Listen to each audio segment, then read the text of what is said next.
Good evening, good evening, good evening, good evening, and happy Saturday. Your girl is here. Your girl is here. Your girl is here. And I'm back here ready to windmill whenever y'all are. Whenever y'all are, because I seen, oh, wait, hold on 1 second. I got to do one thing. This ain't Texas.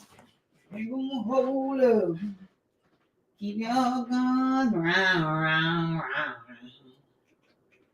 Cup your Lexus. Put your keys up. Stick around. Hold on, we gonna get to it. I'm sorry, y'all. So sorry. Because I came here prepared today. If anybody wanted to windmill with me today, I wanted to be prepared for the windmilling. Good evening, and welcome back to the Operation Hill 100 Hearts channel, where we do what? Focus on healing, humor, and hot motherfucking topics. Y'all see the shirt, healing, humor, hot motherfucking topics. Okay, happy Saturday. I was so happy to have the folks that I had last night on last night's live. I enjoyed myself giving my B concert. I was not here to play with y'all. I came rocked and ready to roll. And I'm telling y'all, I think I gave the performance of my life last night. I think I held it down. I think I did good. And I think I got y'all motherfuckers to understand. Oh, did I slob? Oh, my Lord. Wow, Lord. Okay. I'm not editing that out. Fuck that. Anywho, I think I got y'all motherfuckers to understand that undisputably that is the queen. The absolute queen. Just in case anybody from motherfucking got okay. So I did get a few windmillers. I did definitely get a few windmillers in my comments. But I don't care. I don't care about windmilling. I don't care about going toe to toe. I'm willing to do what I have to do because, hey, who gonna do something to me? I wanted to actually also go live on my TikTok. I've never went live on my TikTok. So I was thinking about giving it a try to see what that looks and feels like, in order to keep things going. So let's see what that looks like.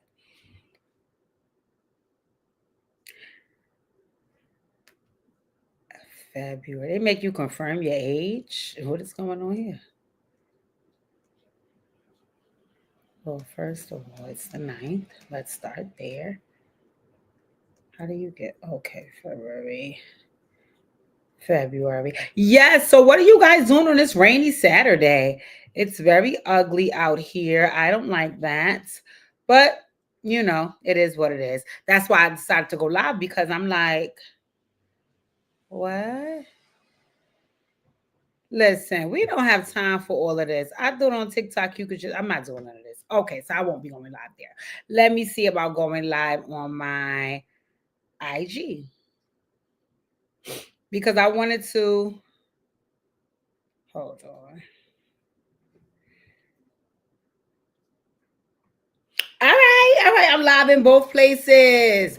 Welcome back to the Operation Hill 100 channel, where we do what? Focus on healing, humor, and hot topics. If you are here, my IG folks, I'm live on my YouTube channel. So if you guys click the link in my bio, you can see me live on my YouTube channel. I won't be here the entire time, so you won't be able to catch the entire live here. Do not stay here. Click the link in my bio. Come on over to my Operation Hill 100 Hearts YouTube channel, and let's talk live, because we have to also continue our windmilling from yesterday, because I know you guys want to windmill in regards to Beyonce again, and y'all know I beat y'all ass yesterday, and I'm willing to fight a motherfucking again. Hi, Stephanie.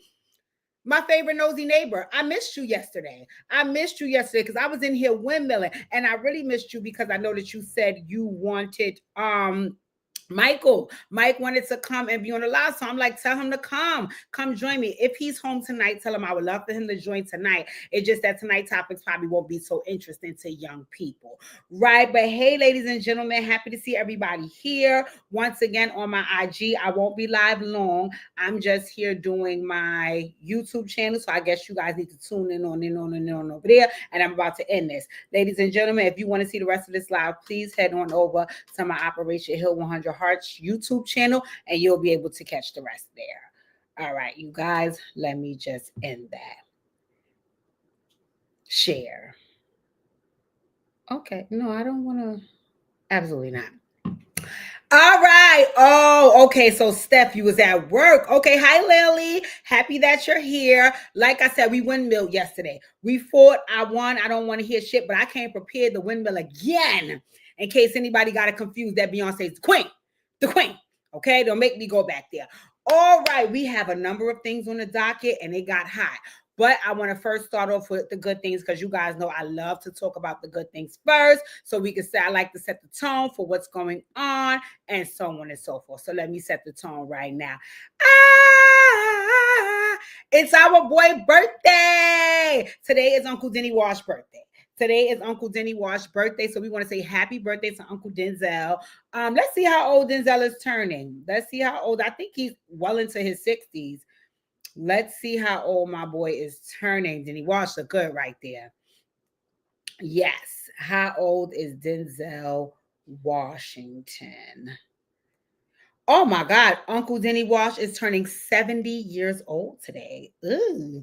Uncle Denny, you older, but that's okay. That's okay. God is good. You still look good. You look excellent right there. And you saw my motherfucking boy because you still top tier when it comes to this acting shit. So happy birthday to my uncle. We love him dearly. We hope he gets many, many more. He just got baptized. We talked about that on another live. So we are proud of you, Uncle Denny Wash. Happy birthday. We love you. Got it. Okay. Now let's talk about what else is on the docket. So the first thing that I want to bring up, and it makes me a little sad, but we have to definitely talk about it because it's on the docket and it's in the headlines right now, is the unaliving at the Marcy Correctional Facility. Now, I'm going to try to talk about this early before I actually start sipping because you guys know I can have, what's wrong with this app? I ain't got no business with it on. That's why Pookie gonna kill me. I can have an emotional overload and start yelling in this camera like a nut job about these type of situations. But the reason why they upset me so much is because it makes no sense. It makes no sense. This should not have happened. And I'm not gonna lie, it's a tad bit more personal for me only because my nephew is incarcerated at the moment. My nephew is incarcerated at the moment. So it definitely hits home to hear that things like this is going on up there. And, you know, folks are pretty much doing what the fuck they want to do to the inmates. So hold on one second. I'm going to get this up here. I thought I already had it, but yes, I actually heard about it last night and I was mortified and horrified. And I'm like, listen, tomorrow we're going to discuss it on live. We are going to discuss it on live. I didn't watch the video because I do not have the wherewithal to do so. I don't. It further infuriates me than it has me up here hooting and hollering. And, you know, that's just not what I need to be doing. So, okay, as you can see here, let's get it going. Robert Brooks, 43, died a day after being attacked by several correctional officers at the Marcy Correctional Facility on December 9th. His death has prompted a state investigation. I don't know if I can watch that video. You guys have to go watch that on your own. It says the Office of New York's Attorney General released body camera footage Friday showing the fatal beating of a state prisoner this month by correctional officers who punched and kicked him repeatedly while he was handcuffed on an infirmary bed. See that's the first thing right there that fucking grinds my fucking gears, because the first thing I would say about that is he is actually in handcuffs. So even if you guys were trying to restrain him from doing what? And he's fucking handcuffed. But okay, let me just keep reading, right? The incident, which has drawn outrage from political leaders, was condemned by the officers union as incomprehensible, is being investigated by State Attorney General Letitia James. The inmate, Robert Brooks, 43, passed away in the hospital a day after the December 9th attack. I do not take lightly the release of this video, especially in the middle of the holiday season, James said at a virtual news conference. Excuse me? Anywho, these videos are shocking and disturbing. She added, no, Letitia, because you're about to piss me off. The videos are not shocking and disturbing. The behaviors are. Not the fucking videos. The videos are not what's shocking and disturbing. It's actually the behaviors. It's actually the way they handled this fucking inmate who was in their care. So no, I'm sorry. It's not the videos. It's actually the behaviors of these correctional officers. Get it right, sis. Brooks can be seen in a video with his hand cuffed behind his back. In one video, he is sitting up as an officer presses his foot down on him. He is then punched by 2 officers. At another point, he is forcefully yanked from the bed by his shirt and collar and held up above the ground, his face visibly bloody. Last week, Governor Kathy Hochul ordered the State Department of Corrections and Community Supervision to begin the process of firing 14 workers at the Marcy Correctional Facility in Oneida County, where the incident occurred. They include correctional officers, sergeants, and a prison nurse. In the interim, all have been suspended without pay, except for 1 officer who already resigned. In a statement following the release of the videos, Daniel Marticello, the commissioner of the State Corrections Department, said his office has launched its own investigation in an effort to bring institutional change. Watching the video evidence of Robert Brooks' life being taken left me feeling deeply repulsed and nauseated, Marticello said. There's no excuse and no rationalization for this vulgar, inhumane act that senselessly took a life. This type of behavior cannot be normalized, and I will not allow it within the DOCCS. Let me repeat. Watching this video, evidence of Robert Brooks' life being taken left me feeling deeply repulsed and nauseated. And you know, it's crazy to know that that's how you feel as a person who works for them and just watching the video. Imagine how his family feels. Imagine how his family feels having to see this. Imagine knowing that your family member is being treated this way. What the hell is wrong with these people? So anywho, James said the officers had not activated their body cameras, but they were still on and recorded in standby mode. As a result, she added, they did not capture audio and only recorded for 30 minutes. Her office released the entirety of the 4 officers' videos, which included some blurring. On December 9th, James said Brooks was being transferred from the Mohawk Correctional Facility, also in Oneida County, to Marcy Correctional Facility. The events unfolded in a medical exam room before 9:30 p.m. Brooks was carried into the room, hanging upside down with his hands cuffed behind his back, one video shows. So here we go again with my other line of questioning, right? This is where we go again. So you mean to tell me that this gentleman had no way of defending or protecting himself? Like, it's nothing that he could have done that would have assisted him in this situation. And you guys were continuing to beat and whip and stomp and do all of these brutal, hostile, nasty, disrespectful things to an inmate that's supposed to be in your care. That makes absolutely no sense. And then on top of that, the article also reads that they turned off their body cams. So why? If you're not doing anything wrong, what the hell you turning off the body cam for? They know they was on some bullshit. So let me continue. Without audio, it's unclear that words were exchanged between Brooks and the officers. While he does not appear to physically retaliate in the footage, the videos present different angles, and at times it's unclear what is happening to Brooks as officers move and stand around the room. Well, of course he couldn't physically retaliate. He's fucking handcuffed. Are they serious? After the officers yank Brooks from the bed, he is brought to a corner. Later, he is seen on the bed wearing only his underwear and being tended to by the nurse. Brooks was taken to the hospital and died the following day. An autopsy was conducted, and preliminary findings show concern for asphyxia due to compression of the neck as the cause of death, as well as the death being due to actions of another, according to State Corrections Office investigative reports. Wow. Wow, ladies and gentlemen, if you just joined me on Facebook, I am on my YouTube channel, Operation Heal 100 Hearts. I'm not going to be here long, so please report to the YouTube channel so you can see the rest of this video. So let me get this straight. Anywho, in the wake of the initial media reports, James said her Office of Special Investigations will conduct a review to make the video public after Brooks' family viewed it first. Wow. I have a responsibility and duty to provide the Brooks family, their loved ones, and all New Yorkers with the transparency and accountability, she said Friday. Brooks had been in prison since 2017 on a 12-year sentence for first-degree assault involving a longtime girlfriend. State corrections officials declined to detail what led Brooks to be transferred to the Marcy Correctional Facility, a medium security prison, in that night.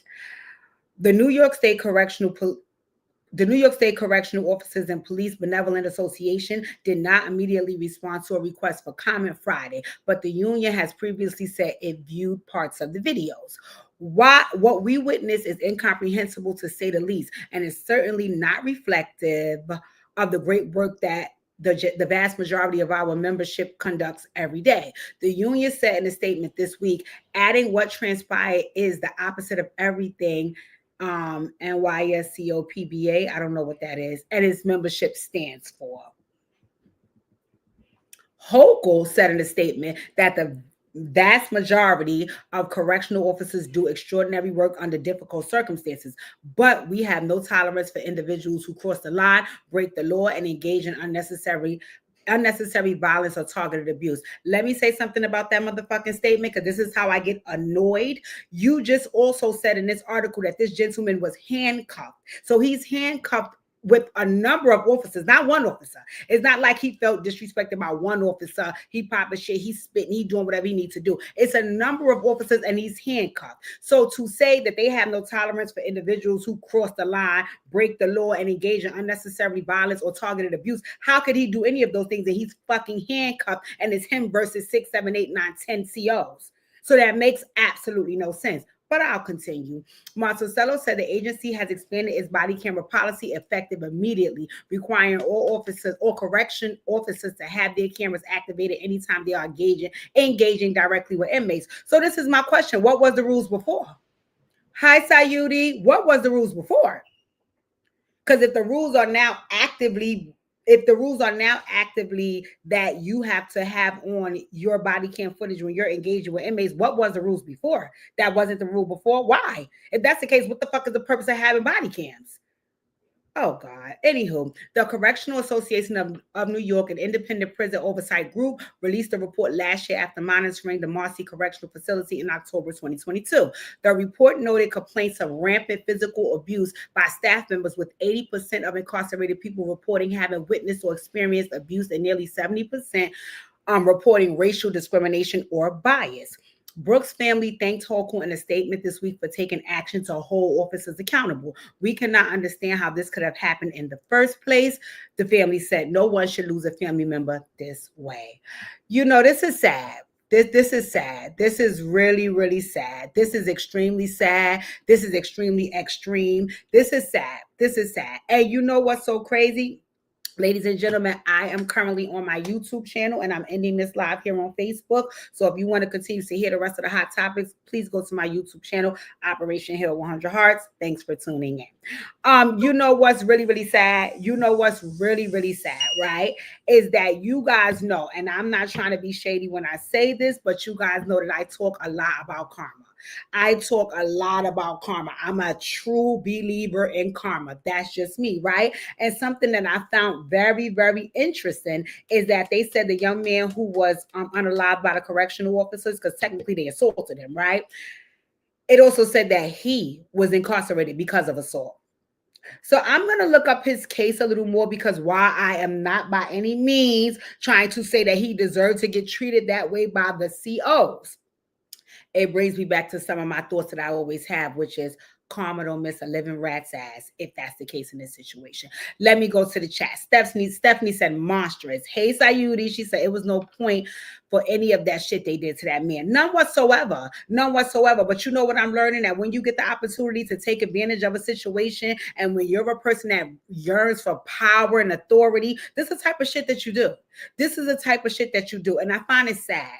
I find it extremely sad, because that's a damn shame that although a person may or may not have committed a crime and they serving their time, you have to also factor in that your person up there may not and will not be safe. So on top of them being in a place that you have no control over when you see them, how you see them, and so on and so forth, you have to also factor in that my person up there may not be safe as well. And I know that to be true. I've been to many correctional facilities in and outside of New York. It's fucking disgusting.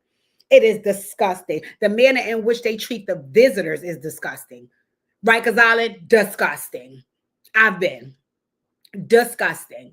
I never forget, I had a family member that was incarcerated years back, and when we went to visit him, he had a black eye. And we're like, hey, what the fuck happened to you? He got into it because a CEO gave an inmate his pin. Like just a whole bunch of BS that they pull. And I'm tired. I'm tired. I'm tired. And that's why the name of this live is this.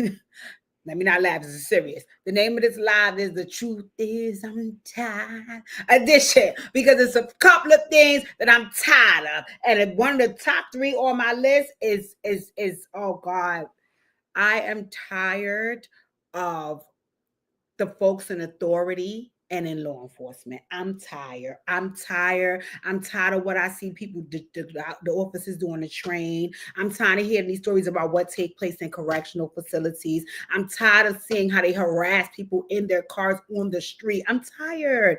Truth is, I'm tired.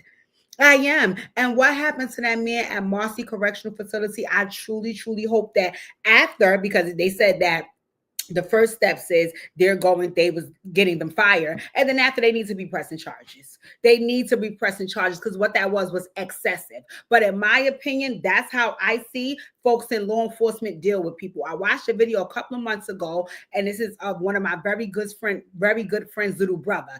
And the cops are trying to search him for whatever. But again, it becomes a back and forth because you grabbing a person, you throwing them down to the ground. And it's not only you, it's 6, 7 of y'all. You putting your knee in my chest, you putting your knee in my neck, you putting your knee in my back, you're choking me. I'm telling you, I can't breathe. I can't see. You macing me. You hitting me with things. You throwing me up against things. At what point do you want me to be calm and say, okay, officer, I'll listen? No, I feel like my fucking life is in danger.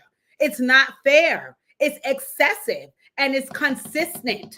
This is not only happening in correctional facilities. Like I said, I see the cops on the beat do this shit. It's not fair and it's excessive. It's nothing wrong with you saying, listen, one officer had to restrain a person, maybe 2. Why got to be 6, 7 on 1, right? That's one question. The second question is, why is your knee in my neck, my ear, my back, my arm, my wrist, 2 of them holding my ankles? I mean, goddamn. And then at that point, how do you expect the person to be calm? Especially, let's just say you're dealing with a person who has anxiety. Once you start holding them down and grabbing on them like that, and it's more than one of y'all, and they know y'all got guns, they're going to wig the fuck out. And then the next thing is, oh, well, we had to shoot them to get them down. Are you serious? Are you serious? I worked for 4 years for the Archers program. It was a transformative mentoring program, right? And it was for young people who were dealing with being incarcerated, and they were actually on probation. And as a mandate of their probation, they had to attend the Archers program, right? And like I said, it was a mentoring program. And I always talk to my young people. They would be like, well, they used to call me Miss Beyonce. They'd be like, oh, Miss Beyonce, the cops do this, the cops do that, the cops do this, the cops do that. I said, if you notice, all of my conversation is about you avoiding police contact. Because to sit up here and try to justify anything that they do, that wouldn't even feel right in my spirit. I wouldn't even be able to rest well. So I would never try to justify what they do. My only issue is that if you have no contact with them, you can limit how you get treated by them if you don't engage with them. So I always try to teach young people ways to not have to engage with the police, because it's disgusting. It is disgusting. I'm sorry to say, but it must be fucking said. It's excessive and it's disgusting. And I don't care who like it. I don't care how many of my friends are in law enforcement. It must be said. Am I saying this every police officer? Not at all. Not at all. I have some very good friends in law enforcement, but they're few and in between. It's more of them. There's more of the others than y'all. So anywho, let's get on to the next fucking subject, because that just irritated me. So ladies and gentlemen, let's move on. Now, let me take a little sip. Apparently, there's a Braxton niece, right? Now, I mean, let me be honest. I already got the Braxton kids to think about. I'm not trying to be shady. I don't know why I don't. I just kind of really don't. Let me tell you why. Because the majority of them, sometimes when they have them like on screen for certain things, they don't really come across as clear. No shade. No shade. No shade. But sometimes like Trina's sons. Yes, Trina's sons. That I think they're Gabe's sons too. God rest Gabe, he passed away. But anywho, when she had them on the show, I was just looking like, Is everything okay? So they can come across like they're not really okay, right? So for me, I mean, I guess, right? So anywho, apparently the brother didn't really film a lot of Braxton stuff with them. He was tapped out of the shows and stuff, but I think his name is Michael. I knew he was, but he has a daughter, and his daughter name is Ashley, and apparently Ashley revealed the Braxton family secret. So let's get into what that was about, because I was like, okay, hold on one second. Let's stop sharing there and then let's go to. Yes, she actually had an issue with one of the aunts.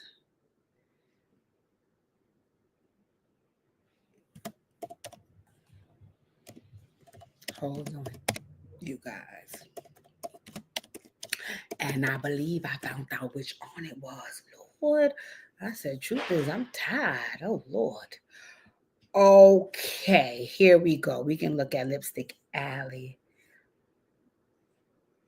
Does she tell the whole story here? Let's see.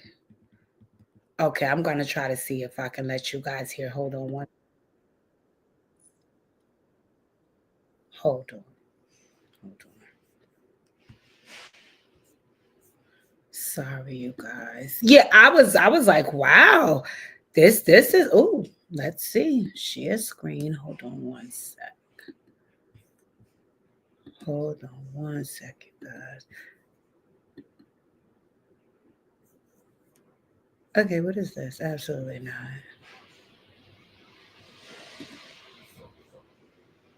Come on.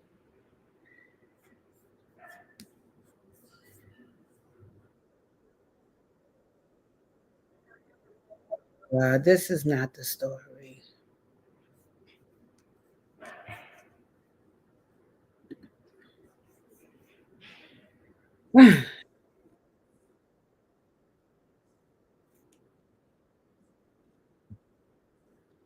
All right.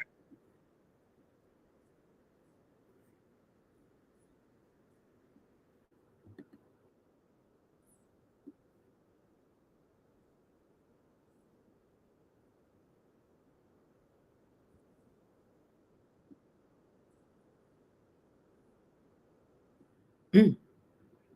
What happened?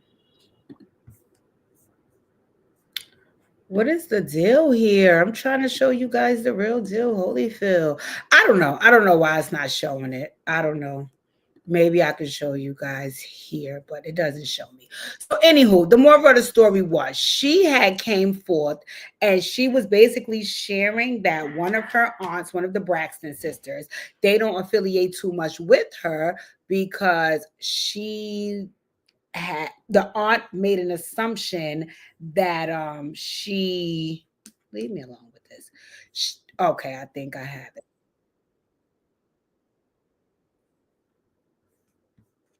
If this is gonna happen all night long, I'm gonna be annoyed.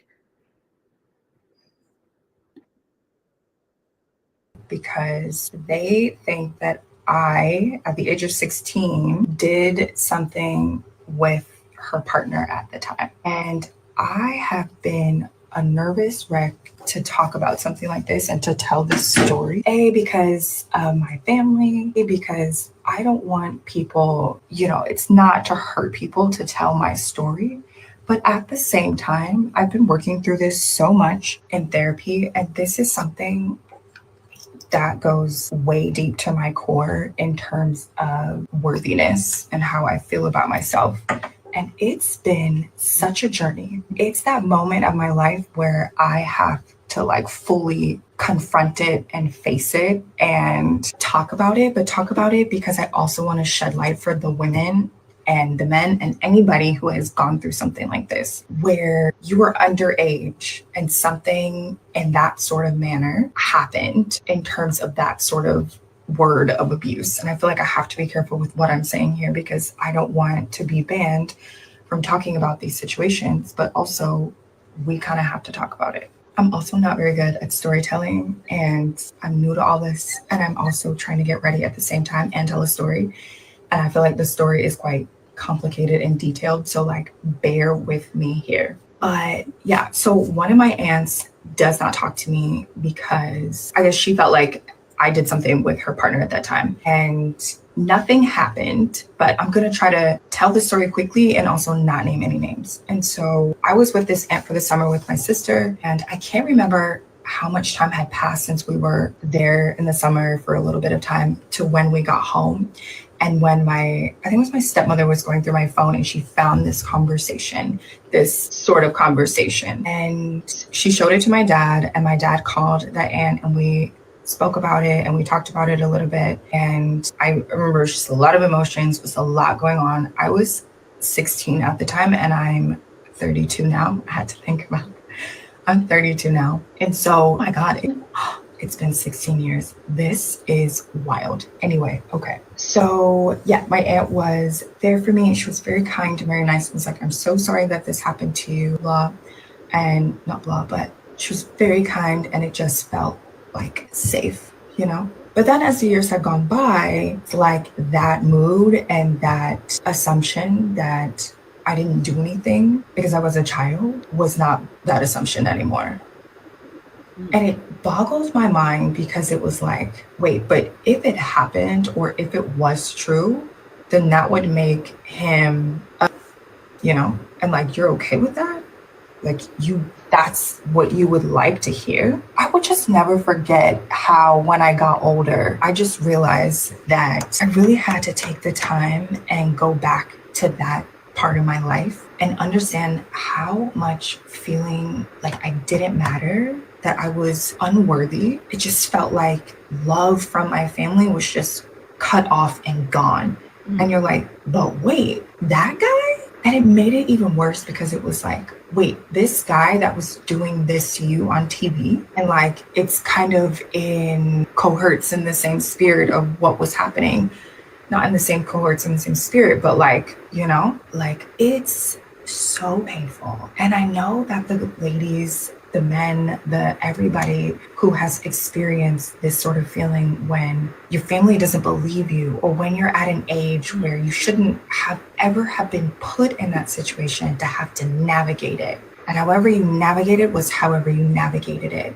And this is what I learned in therapy is like how I navigated it and how I dealt with it was how I dealt with it. But the most important thing to understand is that I never should have been put in that spot in the first place. And I think that's the devastating part, is that you realize that you didn't ask for that. I did not ask for that. No matter what, I didn't ask for that. And I'm planning to like confront a lot of things because my sister passed away. Like I fled the country because I was needing to save my own self and my own life. And when I say all of this is not a dig to my family member, because it's really sad that she also was put in that situation, having to deal and having to handle. Like, I don't wish that upon anyone either. There's sympathy there, but there's also so many other aspects of it when you're a child and you're like denied a voice. It's pretty much been like a lifelong battle for me. So it's been if you've ever been that person, I'm gonna go to part 2. Okay, I'm back, sorry. Okay, so this is part 2 of my aunt doesn't talk to me because she thinks that I did something with her partner. And if you watched part 1, you could probably understand what's happening. And like I said, it's really difficult to talk about.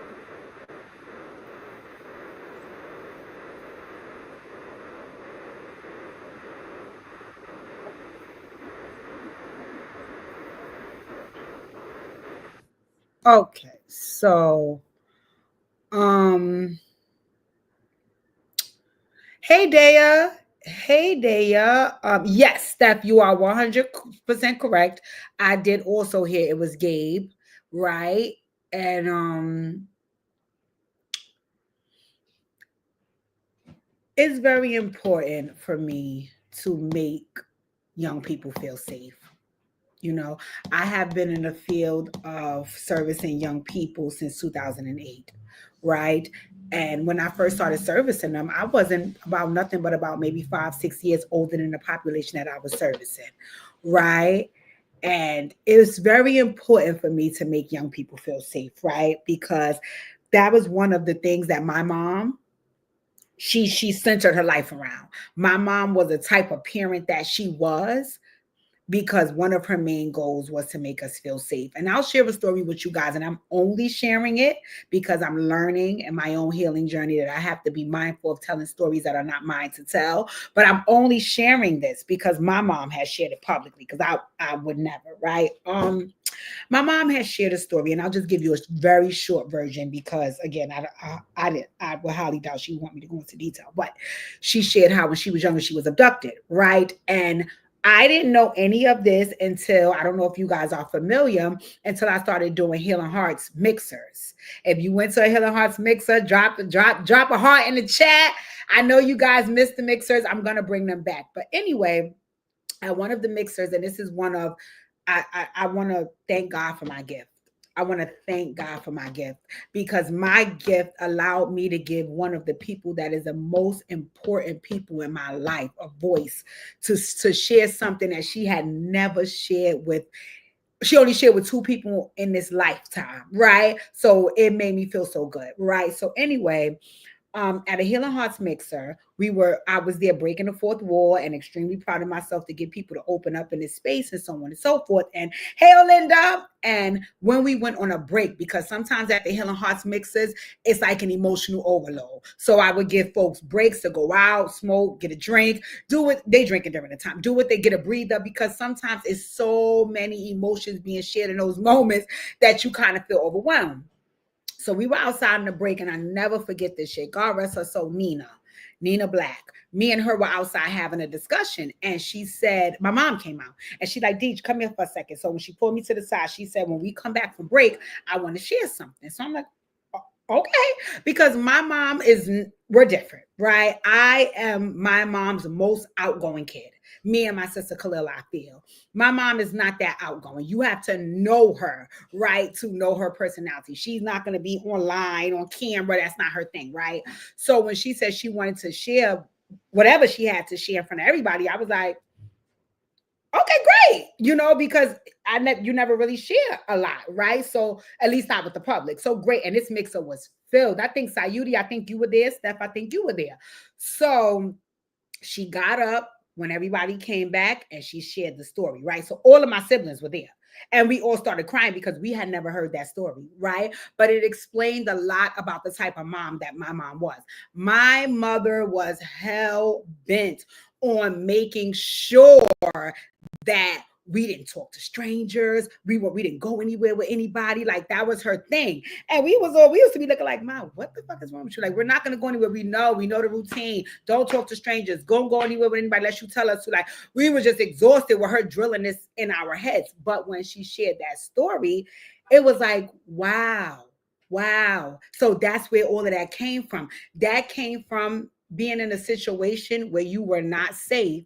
So now in turn, when you had your own children, wanting to make sure that they were safe. So I got it. It clicked to me, right? And having that type of mother taught me to be the same, right? So whenever I am in the care of younger people, it don't even have to necessarily be small children. It could be even, and me and Sayudi and Daya talked about this a couple of weeks ago, about how I can hang out with them, and we can laugh and bug out, but I don't ever forget when I'm around them that I'm older than them. So I'm still in a mentoring position. So even though we laughing and joking and we cackling and we gossiping, I'm going to always still shed light as the older person on a situation, because I want to make young people feel safe. And a lot of times when I hear stories like this, like what Ashley Braxton said about her aunt and that situation, it kind of makes me sad, because I really want to know, at what point did we stop safeguarding children?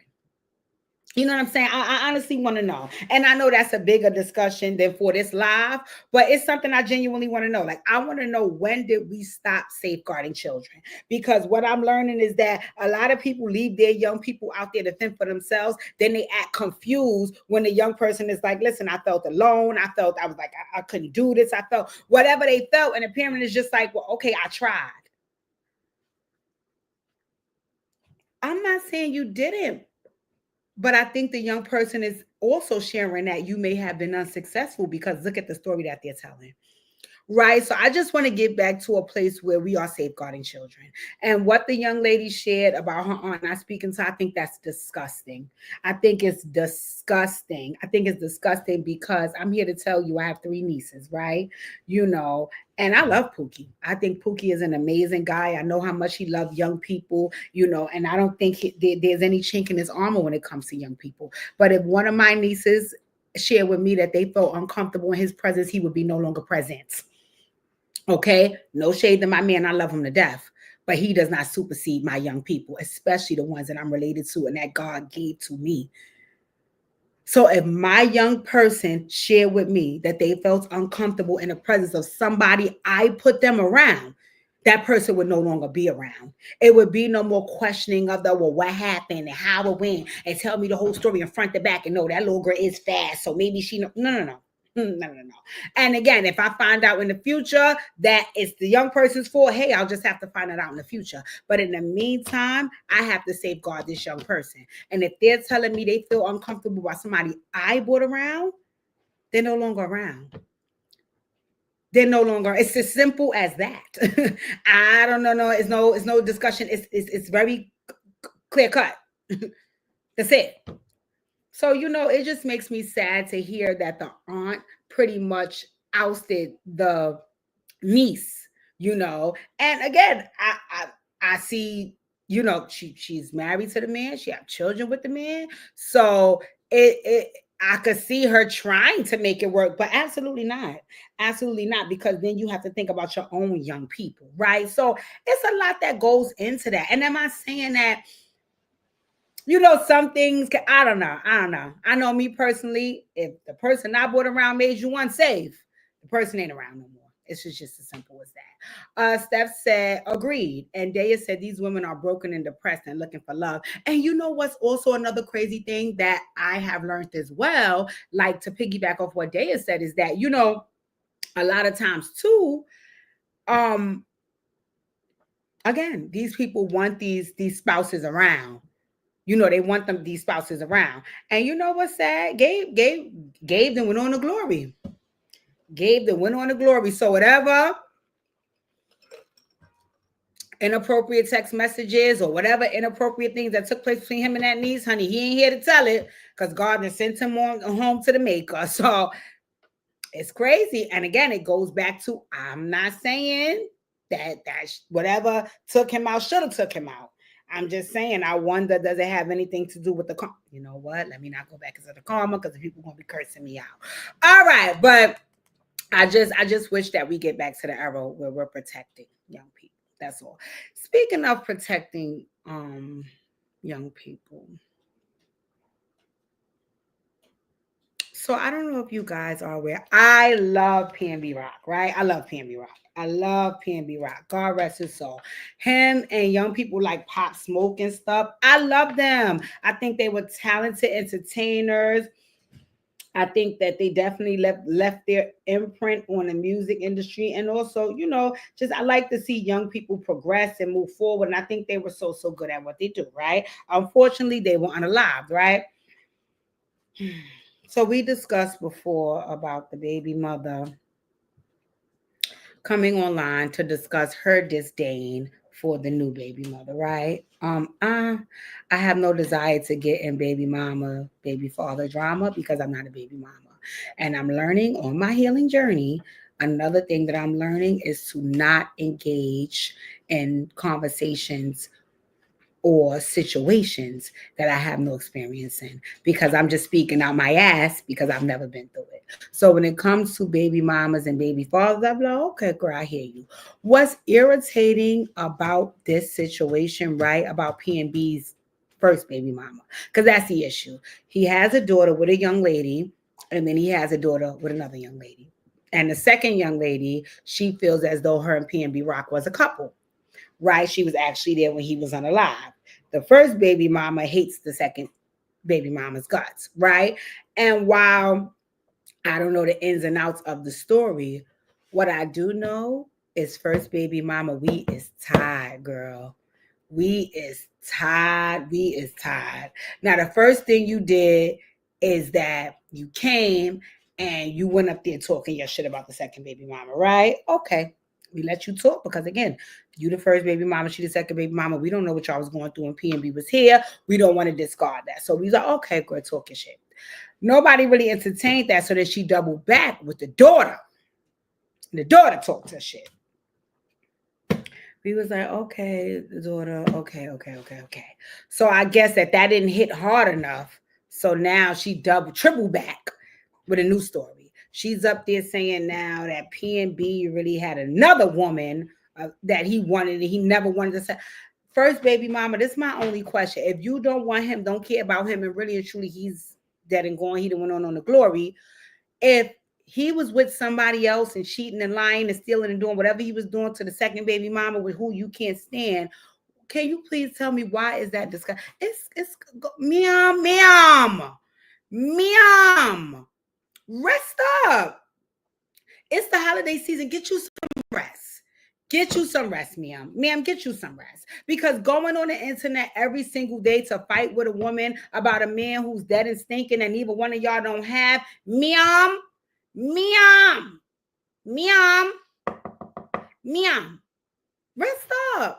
Rest up. Because I would even respect if he was alive and sometimes hitting you. So you like, no, bitch, I'm gonna go up here and talk my shit. This nigga still want me. He pump fake it to the crowd, act like that's wifey, but he know he's still on my body. Fine, windmill about him, girl. We got your back. But for you to be windmilling about a dead man wanting a third woman and it still ain't you, meow. Rest up, meow.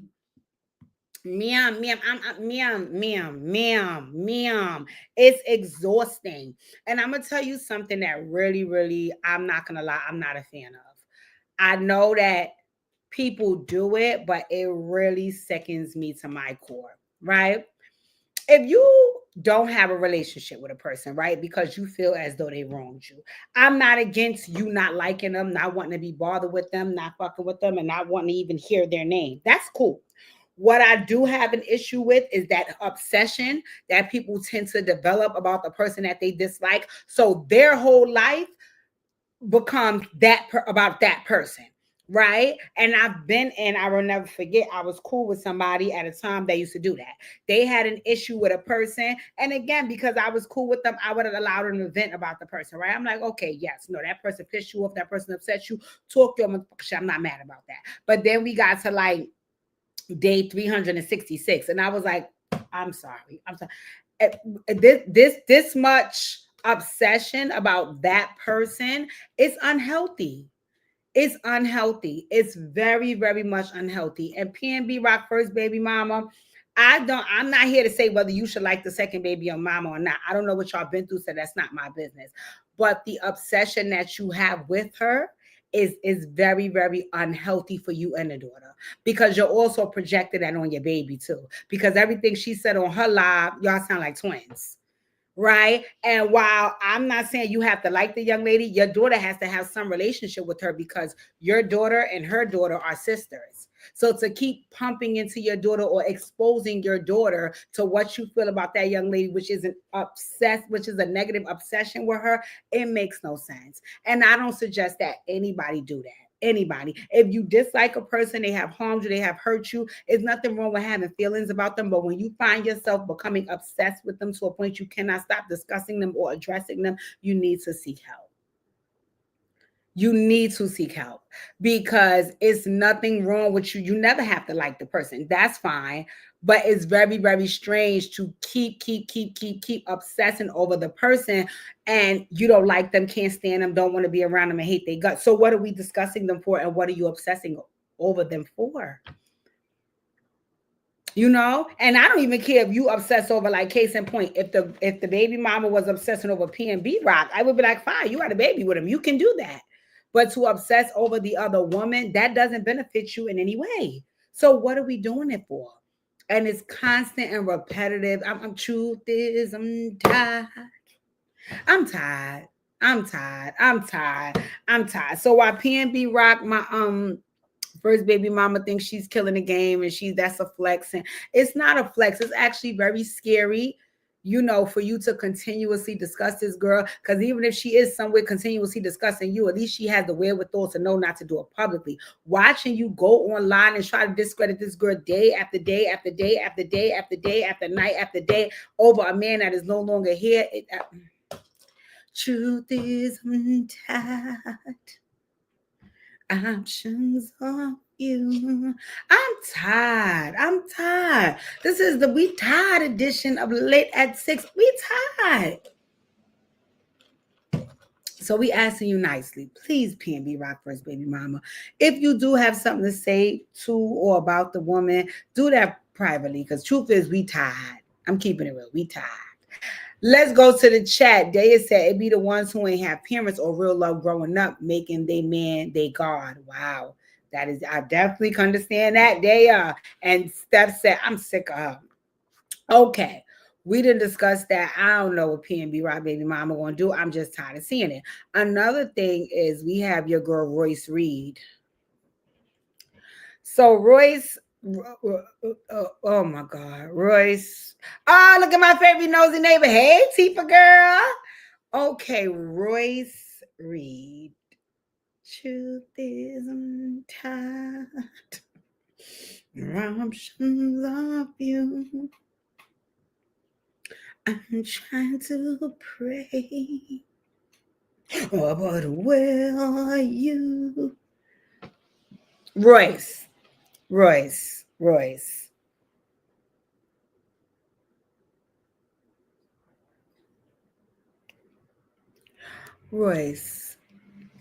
Truth is untied. Royce. I get it. You hate Dwight Howard for whatever went on, right? Royce, you've been promising us and gaslighting us, telling us you was going to expose Dwight since you was on Basketball Wives. You've been telling us that since then, Royce. Truth is undone, and options of you, and I'm trying to pray, but where are you? Royce. Expose it then. And what you going to expose? Here, Mook, we know. It was a whole lawsuit behind it. We're clear. Did he say some weird, inappropriate shit to some young people? Royce, we heard. We know. We got it. Do we want to do some freaky, weird, nasty, sadistic shit during sex? Royce, we heard. We know. So, Royce, whatever, what are you going to, Royce? Truth is we're tired, and options of you, and we're trying to break, but where are you? Truth, Royce, we tired. Whatever you want to tell us about the white bitch, we don't care. I'm gonna be honest with you, we don't care. We don't care. I'm be honest with you. I'm keeping it real. I'm not trying to be shady. Back in the days, I ain't gonna lie, the white body was on the beam. I can't even lie about that. But now, in this day and age, Royce, the white ain't even fire for us enough for us to give a fuck about. So whatever you gonna say that he was doing, sweetie, we heard already. And whatever you say he was gonna do, your fucking son is 17. So he was doing it to you 17 fucking years ago, bitch. Please, Royce, truth is word high. Options of you. Oh, should I drop my mic out? Y'all ain't shit. Damn. Hold on. Truth is we're tired, and options of you. Let me see something. And we're trying to pray, but where are you? No, Royce. No, absolutely not. We don't care, Robin. We don't care. Royce, whatever you want to tell us that Dwight was doing over there behind closed doors 17 years ago, Royce, we don't give a fuck about. We don't care. Tell it to the man on the mountain. We don't give a flying fuck. Take that news and shove it up your ass because we don't care, right? Last but not least, and this right here, this right, truth is I'm tired, and options of you, And I'm trying to pray, but where are you? No, this last one, I'm mortified. I can't even, y'all, for real. I'm scared. This ain't even funny no more. This right here, I never saw this before. I'm not even gonna lie to y'all. I never been this scared in my life. And I'm telling y'all the truth. What I'm about to show y'all is a level of scared that I've never been in my whole life. And this is very serious. And I know we laughing, but this is scary. This is scary what I'm about to show y'all, because truth is undone and options of you. I'm really tired, y'all. I don't know what other level to be tired on. I don't know. What I'm about to show y'all is my last resort of tired, y'all. I gotta log out after this. This one hurt my soul and make me so tired that I can't even. Truth is undone. Roc-A-Fella is through. Jay has moved on. Dame, so should you. Dame. Oh, Dame. Truth is undone. Options of you. Jay has moved on. Dame, so should you. Dame, please. Truth is we're tired. And options of you. Jay has moved on, and Dame, so should you. Y'all, no, y'all,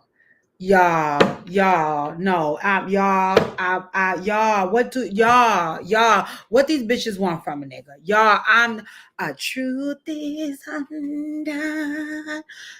Dame, seriously. Hi, my nosy neighbor, Mickey. My cousin Mickey is in the building. Another one of my nosy neighbors. Make sure you guys hit the thumbs up on this video. Please hit the thumbs up on this video. If you'd like to, send me a super chat. If you would not like to, my Cash App is on the screen. Let me show that again. Make sure you guys leave me a Cash App. Feel free to leave me a Cash App. But let's get back to the video. Truth is undone, and options of you. Jay has moved on, and Dame, so should you. Listen, you guys. I swear to God, I'm not joking. I'm not even joking. I'm not even joking at this point. I am so afraid for whole life. Seriously, and I'm dead serious. I'm not even laughing. It's not even because he be husband. This ain't even because this my Brooklyn buzzing. Like none of that. The truth is undone, and the options of you. Jay has moved on, and Dame, so should you. What is it gonna take, y'all? No, what is it gonna take? I don't want no laughing. I don't want no emoji. What is it gonna take, guys? Seriously, what is it gonna take? Drop in the chat. What is it gonna take?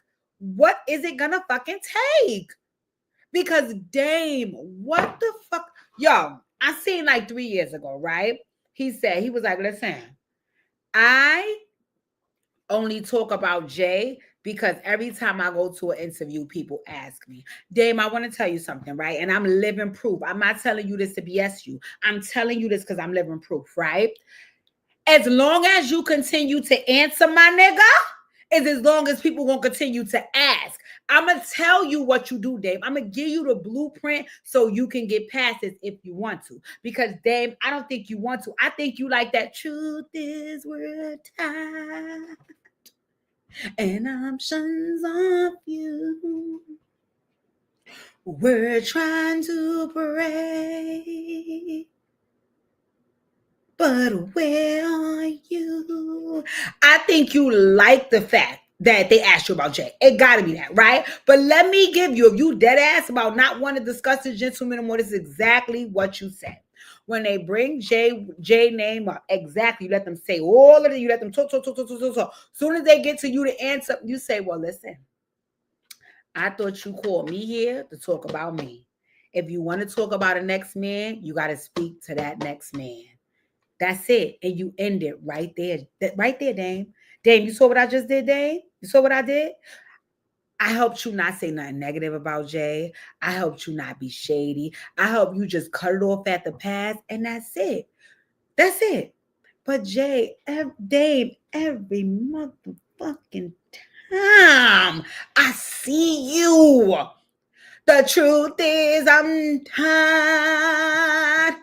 Options off you. Jay has moved on. Dame, so should you.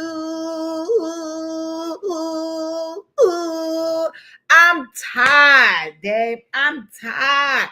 My soul hurts for how much you really is on this nigga dick. No shade. I'm not trying to be funny. Come on. It's enough, bro. It's enough. The era has ended. He up there talk about Bleak now, a Mill. He fuck with Nori. Dang, come on, blood. Steph said, truthfully, it's the only way he's relevant. Tifa said he might just want to ask a nigga like face to face why you made it and not me. No, Tifa, they talk. Tifa, they talk. You know how I remember they talk? Because remember when Kevin Hart came out with the comedy special, I never forget, me and my cousin Noodles and an old woman I used to hang with, we went to see the comedy special. On the comedy special, they talked about, remember Kevin Hart had talked about a bum bump. He was like, if a bum just come up and slap your lip. Remember he made that joke, right? Right after that, like a month or two after that, Dame and Jay had got together because the internet ain't shit. They kept reposting the picture saying it looked like Dame gonna give Jay a bum bump. And I remember we was laughing about it. So we talked, bro. We talked. The truth is we're tired. Options of you. Jay has moved on, and Dame so should. Dame, please, we is tired, Dame. We is tired, delayed, and through, baby. It's over. I'm sorry. I understand that you may not have been a fan of the way the Roc-A-Fella era ended. You may not like Jay and what he did. You may not appreciate how life turned out for you. Your motherfucking whole mouth falling out on lies. We get it, Dame. We get it. But you cannot obsess over a next man. You have to now go out and do what you need to do. And even if you're not thinking about him on a day-to-day basis, Dame, what's making us sad is that every time we see you discussing this man in that era, and the truth is we're tired. Options of you. Jay has moved on, and Dame, so should you. Ooh. Yeah, I'm done. I cannot. I'm worn out and tired. I'm tired, Dame. But you know what? You got to do what you got to do. In any event, ladies and gentlemen, thank you for tuning in. I love to go live and have these discussions. I love that at 6 to pop. I'm a shit. Listen. Y'all go. If y'all ain't cooked yet, going on and make y'all food, get y'all drinks, get ready. Because at 8 o'clock, we on to watch Love and Marriage Huntsville so we can curse Martell and the Scots the fuck out. So y'all make sure y'all go on to OWN and watch Love and Marriage Huntsville. The truth is we tired. Options are few. Okay. Also, ladies and gentlemen, please hit the thumbs up on this video. Please hit the thumbs up on this video. If you would like to donate to my channel, there's the Cash App on the screen. Please feel free to do so. $ Healing Heart 70114. I love when you guys come and join me on the lives. It keeps me entertained. I'm not gonna go live tomorrow. What I heard is that all our Sunday shows is not going to be on for another 2 weeks. I am mortified. So I am going to go live Monday. I'm going to do a little at 6 Monday, but I guess we just gonna gossip about what's in the headlines and the hot topics, because there will be no show reviews. Because from what I hear, there will be no Married to Medicine tomorrow. There will be no Real Housewives of Potomac. That's some bullshit. But we probably could discuss baddies and Host Lee's Cabaret, because I think that's still gonna be on. Once again, ladies and gentlemen, I truly appreciate your support on this rainy Saturday night. Do not forget to hit the thumbs up on the video. Go put your TV on, because I want you to be ready at 8 o'clock to watch Love and Marriage Huntsville, because I might double back and do a live review tonight so we could pop our share. Thank you guys for tuning in. Love you guys. Enjoy your evening.